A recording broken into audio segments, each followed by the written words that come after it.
ఆంధ్రప్రదేశ్‌లోని శ్రీకాకుళం జిల్లాలో కాశీబుగ్గలోని శ్రీ వెంకటేశ్వర ఆలయంలో శనివారం జరిగిన తొక్కిసలాటలో కనీసం 10 మంది మరణించినట్లు సమాచారం. ప్రధానమంత్రి నరేంద్ర మోడీ నుండి ఆంధ్రప్రదేశ్ ముఖ్యమంత్రి వరకు చాలా మంది నాయకులు ఈ విషాదం పట్ల తమ విచారాన్ని వ్యక్తం చేశారు.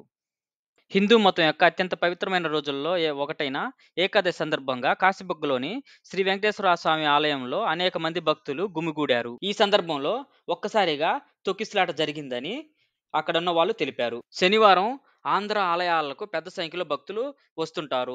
ఈరోజు ఏకాదశి శనివారం కావడంతో 25,000 మంది ఆలయాల్ని సందర్శించగా, ఇతర శనివారాలు రికార్డు స్థాయిలో 10,000 నుంచి 15,000 మంది భక్తులు సందర్శించారని ఒక ప్రకటనలో తెలిసింది. ప్రధాని నరేంద్ర మోడీ ఎక్స్ గ్రేషియా ప్రకటించారు.